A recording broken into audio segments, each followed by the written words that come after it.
ဒီနေ့တော့နိုင်ငံတကာအော်စကာဆုတွေပတ်သိမ်းနိုင်ခဲ့တဲ့ဇကာတကားကို recap လုပ်ပေးပါမယ်ဗျ။ဇလန်းအစမှာတော့စိုးမျိုးစင်ချေဖုံးရက်ကွက်တစ်ခုရဲ့တိုက်ခန်းမြေအောက်ထပ်မှာနေတဲ့မိသားစုကိုရိုက်ပြရင်းဇလန်းဆက်ထားပါတယ်။အဖေဖြစ်သူကင်ကီထဲဆိုသူကအလုပ်တွေအများကြီးလုပ်ဖူးပေမဲ့အခုအလုပ်လက်မဲ့ဖြစ်နေလို့အိမ်မှာပဲခွေနေရသူဖြစ်ပါတယ်။အမေဖြစ်သူပတ်ကြုံစောကလည်းအိုလံပစ်တန်လုံးပြပြိုင်ပွဲငွေတစိမ့်ဆုရှင်ဖြစ်ပေမဲ့ခုတော့မီကိုဝါနဲ့ဖြတ်တန်းနေရပါတယ်။တားဖြစ်သူဂီဝူသမီးဖြစ်သူဂီကျွန်းတို့နဲ့အတူတိုက်ခန်းချင်းနဲ့အတူနေထိုင်ကြပြီး free လွှင့်တဲ့ wifi မှန်သမျှလိုက်ချိတ်က online ပေါ်အလုပ်ရှာဖို့ကြိုးစားရပြန်ပါတယ်။ကံကောင်းထောက်မှပြီးပီဇာဆိုင်တစ်ခုမှာနေစားဖြစ်နဲ့ပီဇာထဲဖို့စက်ကူဘူးခောက်ရတဲ့အလုပ်တစ်ခုရလာပါတယ်။အဲ့အချိန်ရက်ကွက်ထဲချင်းစေးလိုက်ဖြန်းနဲ့ကနေတဆူရောက်လာပြီးစေးဖြန်းချလိုက်တော့မြေအောက်တိုက်ခန်းထဲကသူတို့မိသားစုလည်းမိခိုးတွေနဲ့ရောထွေးသွားပါတော့တယ်။ပီဇာဘူးခောက်ဖို့ YouTube ကနေအကူဗီဒီယိုကြည့်ကခောက်ပြီးဆိုင်ကိုသွားအပ်ပေမဲ့ဘူးတချို့ကဖျို့ဖျဲဖြစ်နေတာကြောင့်လောက်အားကလည်းရတင်တလောက်မရလိုက်ပါဘူး။အဲ့ဒီရတဲ့ပတ်စံလေးနဲ့မိသားစု၄ယောက်ခဏတာတောက်စားလိုက်ကြပါတယ်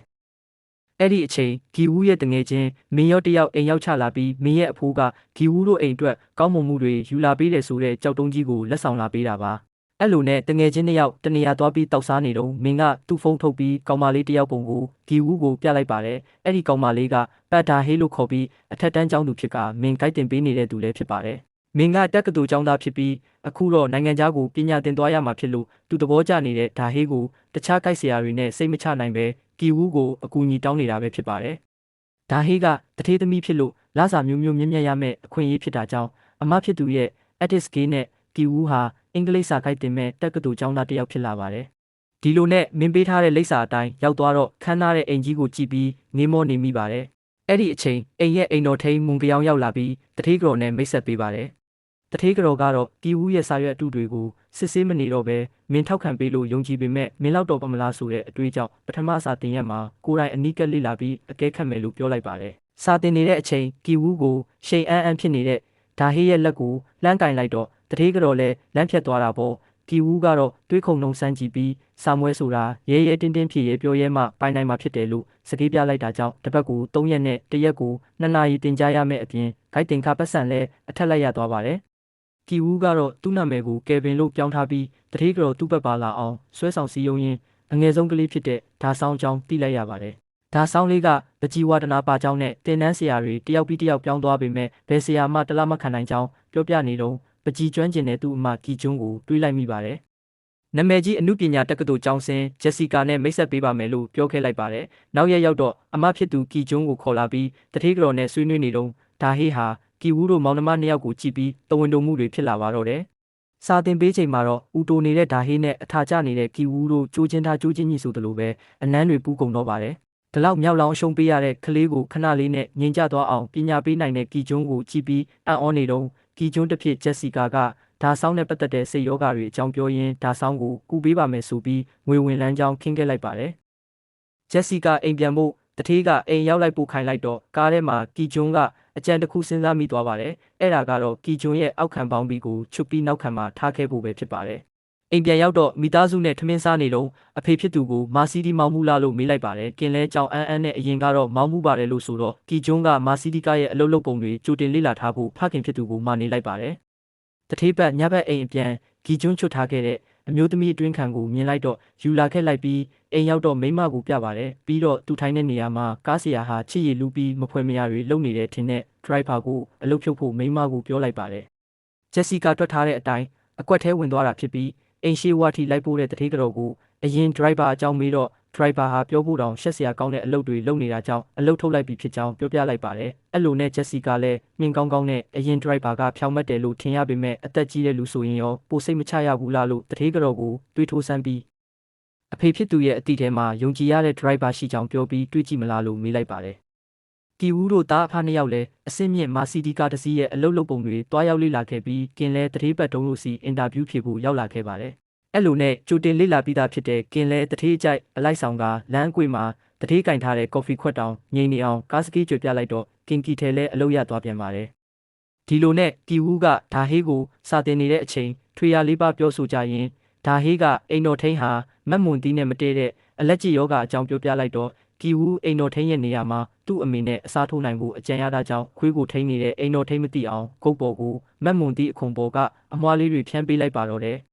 အဲ့လိုလုပ်လိုက်တော့အိမ်တော်ထိန်လဲဆေးရုံသွားပြလိုက်ရပါတယ်သူမမသိတာက ကြိုတင်ဆက်တိုက်ထားတာဖြစ်ပြီးသူမကိုကင်ဟာမှတ်တမ်းရယူလိုက်ပြီးတထေးကတော်ကိုအိမ်ထိန်းဟာတီဗီယောဂဌာနမှာစေကူခံယူနေကြောင်းတွေးထုတ်ပါတယ်။အိမ်ရောက်ပြန်တော့လဲအလက်ကျစ်ကြောင့်ချောင်းဆိုးနေတဲ့အိမ်ထိန်းဟာချောင်းဟန်ထားတဲ့တစ်ရှူးကိုအမိုက်ပုံးနဲ့ပစ်ထည့်ပြီးထွက်သွားကင်ဟာတစ်ရှူးကိုအချီဖြန်းပြီးတထေးကတော်ကိုဒီတယောက်တော့ယောဂကျွမ်းနေပြီဆိုတဲ့မျက်နှာပေးနဲ့ပြလိုက်ပါတယ်။တထေးကတော်လည်းလမ်းဖြန့်သွားပြီးတထေးကဒီလိုယောဂတဲ့ကိုအလုတ်ခံထားတယ်လို့သိရင်နှုတ်ဆင်းမှဖြစ်လို့ဘသူကိုမှမပြောဖို့ကင်ကိုမှနေပါတယ်ဒီလိုနဲ့သူတို့၄ယောက်ရဲ့အကြံဆိုးတွေနဲ့အိမ်ထိန်းတယောက်မနဲ့အစောကြီးမှာအထုပ်ပိုးတွေနဲ့နှင်ချခံလိုက်ရပါတယ်တထေးဖြစ်သူလည်းသူယုံကြည်ရတဲ့သူဖြစ်လို့စိတ်မကောင်းဖြစ်မိကြောင်းပြောနေတဲ့အချိန်ကြားချောင်းနေတဲ့ကင်ကီထဲကပြင်ဆင်ထားတဲ့လိပ်စာကိုတထေးကိုပေးပြီးအဲ့ဒီကုမ္ပဏီမှာတထေးလိုချင်တဲ့ဝန်ဆောင်မှုကောင်းမဲ့အိမ်ထိန်းမျိုးရနိုင်ပါတယ်လို့ပလာလာကျွေးနေပါတယ်visiting ကမှာပါတဲ့ဖုန်းနံပါတ်ကဇလန်းကျိုးကင်သူကီကျွန်းရဲ့လက်ထဲမှာဖြစ်လို့အိမ်တော်မှုကိစ္စမနိုင်မနှင်းပရိုဖီးဖြစ်နေတဲ့တထေးကတော်လဲအိမ်ထိန်းတယောက်ရဖို့အပူတပြင်းပြောလိုက်တာကြောင့်အဲ့လိုနဲ့မိခင်ဖြစ်သူလဲအလုတ်ရသွားပါတော့တယ်တရက်တော့ဒါဆောင်အတွက်အယုတ်တွေဝယ်ထားတာအိမ်ထဲလိုက်ပို့တဲ့ကင်ကီထဲကိုဒါဆောင်ကအနံ့ခံလိုက်ပြီးဒီအနံ့ကိုအိမ်ထိန်းစီမှာရောဆီယာမစီမှာရောဒရိုက်ဘာစီမှာပါတူညီစွာရနေတယ်လို့ပြောခံလိုက်ရတာကြောင့်အဝတ်စားတွေခွဲလျှော်ဖို့တိုင်ပင်ကြပါတယ်တရက်တထေးမိသားစုဟာဒါဆောင်လေးရဲ့မွေးနေ့ရှိတာကြောင့်ပျော်ပွဲစားထွက်သွားလိုက်လို့ဆိုင်ရင်ကြီးထဲမှာကီဝူးတို့မိသားစု၄ယောက်ပဲကြံနေခဲ့ပါတယ်။ကင်ကီတဲတို့မိသားစုလည်းဘဝမှာအိမ်မက်ဖူးတဲ့ဒီလိုဆိုင်ရင်ကြီးထဲမှာအိမ်ရှင်တပွဲစားလိုက်တောက်လိုက်မိုးရွာညရဲ့အရာတာကိုခံစားရင်းဖြတ်တန်းနေတဲ့အချိန်အိမ်ရှိလူခေါ်ကောင်းလောက်အတန်မြည်လာတာကြောင့်ထွက်ကြည့်တော့အရင်အိမ်တော်ထိန်ဟောင်းကသူမရဲ့အဝတ်စားနဲ့ပစ္စည်းတချို့မြေအောက်ခန်းထဲမှာကျန်ခဲ့ကြောင်းခဏလောက်ဖြစ်ဝင်ယူခြင်းကြောင်းရှင်းပြပါတယ်။ဒီလိုနဲ့ပစ္စည်းဝင်ယူနေတာကြာနေပြီဖြစ်လို့တန်တရားဖြစ်တာနဲ့လိုက်ကြည့်မိတော့နေရံမှာမိထားတဲ့ဗီဒီယိုတစ်လုံးကိုအတင်းတွန်းဖွင့်နေတဲ့မွန်ကရောင်းကိုတွေးလိုက်ပြီးသူမလည်းကူညီပြီးတွန်းဖွင့်ပေးလိုက်တော့ဗီဒီယိုနောက်မှာတစ်ခါတစ်ချက်ရှိနေပြီးအောက်ဖက်မှာလိုဝက်ခန်းတွေလည်းရှိနေပြန်ပါတယ်။အထက်ရောက်တော့လူမမပုံစံနဲ့မွန်ကရောင်းရဲ့ယောက်ျားကိုတွေ့တော့သူမလည်းအိမ်ရှင်တွေစီဖုန်းဆက်ဖို့လုပ်နေတော့မွန်ကရောင်းကသူမယောက်ျားကိုဒီမှာထားတာ၄နှစ်ရှိပြီဖြစ်ကြောင်းနဲ့သူမကိုရဲမတိုင်ဖို့နဲ့သူမကလစဉ်ပတ်စံပေးပါမယ်ဆိုတဲ့ကတိအထက်ထပ်ပေးနေတဲ့အချိန်လေခါနာကနေချောင်းပြီးခိုးနားထောင်နေတဲ့ကင်ကီထဲတို့တားဖ၃ယောက်ချေချောကျသွားတော့မွန်ကရောင်းလည်းသူမကြောက်ချခံရလိုက်မှန်းရိပ်မိပြီးဗီဒီယိုမှတ်တမ်းရိုက်ယူထားလိုက်ပါတယ်။အဲ့ဗီဒီယိုကိုလည်းတထေးကတော်စီပို့မှာဖြစ်ကြောင်းချင်းချောက်လိုက်ပြီးသူတို့လင်မယားကတော့ဇင်ယူနေလိုက်ပါတယ်။မွန်ကရောင်းကသူတို့လင်မယားလည်းလူလစ်တဲ့အချိန်ဆိုအဲ့လိုပဲဇင်ယူနေကြဖြစ်ကြောင်းပြောပြနေပါတယ်။အဲ့ဒီအချိန်ကင်နိုမီသားစုလည်းခုနကဖုန်းကိုအရယူဖို့အလွတ်ဝင်တိုက်လိုက်ပါတယ်။အဲ့လိုနဲ့ဖုန်းတစ်လုံးအတွက်4ဘတ်ဆက်တူလုံးနေတဲ့အပြင်မွန်ကရောင်းရဲ့နိုင်ကွက်ကိုတိနေတာကြောင့်မတ်မွန်တီကိုမွန်ကရောင်းရဲ့မျက်နှာကိုပို့လိုက်ပါတယ်။အဲ့လိုလုံးထွေးနေတော့တထေးကတော်စီကဖုန်းဝင်လာပြီးမြည်ရည်တက်လို့ပျော်ပွဲစားခီးဖြစ်လိုက်ရကြောင်းအိမ်ပြန်ရောက်ရန်မိနစ်အနည်းငယ်သာလိုကြောင်းနဲ့သူတို့မိသားစုစားဖို့တခုခုစီစဉ်ထားဖို့ခိုင်းလိုက်ပါတယ်။ဖုန်းချပြီးကမန်းကရန်နဲ့သူတို့စားတောက်တာတွေရှင်းတထေးတို့စားဖို့ချက်ပြုတ်ရပါတယ်။အောက်ထပ်မှာတော့မွန်ကရောင်းတို့လင်မယားကိုဖမ်းထားပြီးသူတို့ရှုပ်ထားသမျှရှင်းလို့လင်းလို့မပြီးခင်တထေးတို့မိသားစုရောက်ချလာပါတယ်။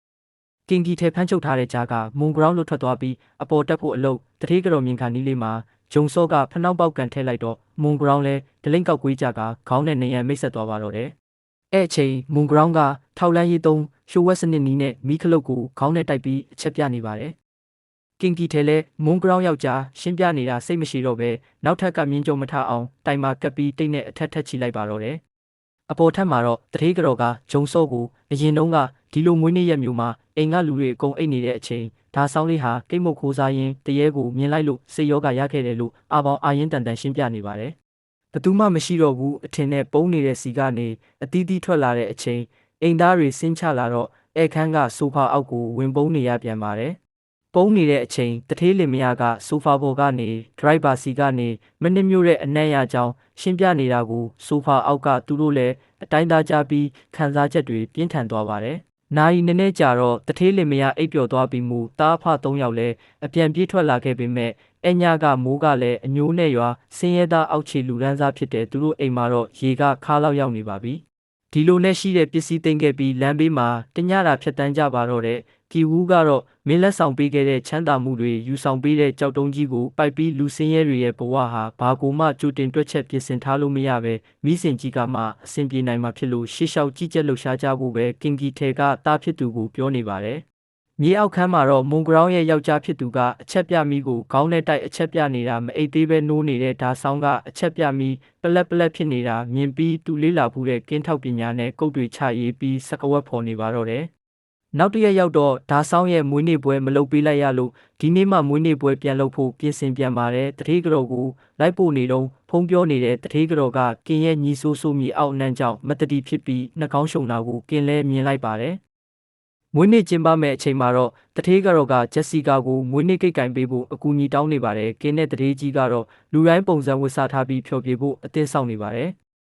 ကီဝူးကတော့သူ့မှာပါလာတဲ့ကြောက်တုံးကြီးကိုကင်ကအောက်ခဏဆင်းဦးမယ်ဆိုပြီးမြေအောက်ခန်းနဲ့အစင်းအသက်မရှိတော့ပြီဖြစ်တဲ့မွန်ဂရောင်းရဲ့အလောင်းကိုတွေ့တော့တုံးလောက်သွားပါတယ်။အဲ့လိုတွေ့ဝေးနေချိန်မွန်ဂရောင်းရဲ့ယောက်ျားဖြစ်သူကကီဝူးလေပင်ကိုကျိုးနဲ့ချီဆွဲပြေးပြီးကြောက်တုံးနဲ့ထုဖို့လုပ်ပါတယ်။ကီဝူးလည်းတွေးယူတွေးတဲ့နဲ့ပြေးဖို့လုပ်ပေမဲ့လေပင်မှာပတ်နေတဲ့ကျိုးကြောင့်သူဟာသူပလက်ကျွတ်သွားပါတော့တယ်။ထို့သူလည်းအပေါ်ထပ်တက်ခဲ့ပြီးမိဖို့ချောင်ကဓာတ်တစ်ချောင်းဆွဲယူကမွေးနေ့ပွဲကျင်းပတဲ့နေရာစီတန်တန်မတ်မတ်ကြီးရှောက်လာခဲ့ပါတော့တယ်။အဲ့အချိန်မွေးနေ့ကိတ်ယူလာတဲ့ဂျက်စီကာကိုတွေ့တာနဲ့ရင်ဝါကိုဓာတ်နဲ့ထိုးသွင်းလိုက်ပါတယ်။အဲ့ဒီမြင်ကွင်းကိုဓာတ်ဆောင်လေးမြင်ပြီးတတိလစ်လဲကျသွားပါလေရော။ဂျုံစောကတော့သမီးဖြစ်သူကိုဓာတ်နဲ့ထိုးခံရတဲ့မြင်ကွင်းကြောင့်လူသက်သမားနဲ့လုံးထွေးတက်ပုတ်ရင်ဂျုံစောကပဲလူသက်သမားကိုကိစ္စတုံးလိုက်ပါတယ်တထေးကြီးကလည်းသူ့သားကိုဆေးရုံလိုက်ပို့ရမှာမလို့ကင်စီကနေကားတော့လှမ်းတောင်းနေပါတယ်ကင်လည်းအသက်ငင်နေတဲ့သမီးရဲ့တွေးတန်ရဲရဲနဲ့ဖြစ်နေတဲ့သားဖြစ်သူကိုကြည်ရင်ကြောင်အန်းစွာနဲ့တော့ကိုပြစ်ပေးလိုက်ပေမဲ့တထေးစီကိုမရောက်ဖဲ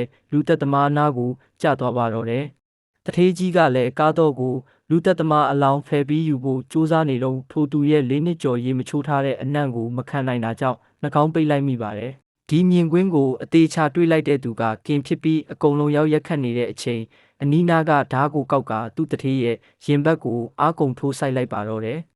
ကင်လဲအဲ့ဒီနေရာကနေဂမူးရှူတိုပြေးထွက်လာခဲ့လိုက်ပါတယ်ကီဝူးကတော့အချိန်မီကူးတမှုရလိုက်တာကြောင့်အသက်မသေးပေမဲ့အမတ်ဖြစ်သူဂီဂျွန်းကတော့ပြင်းထန်တန်ရာနဲ့ဘဝတဘာကူပြောင်းသွားပြီဖြစ်ပါတယ်ဒီလိုနဲ့ဂျုံစောတို့သားအမိနှစ်ယောက်လည်းစာရွက်စာတမ်းအတူပြုလုပ်မှုပိုင်းနဲ့ကျူးလွန်မှုလိမ်လည်မှုတွေနဲ့အတူတရားရင်ဆိုင်ခဲ့ရပါတယ်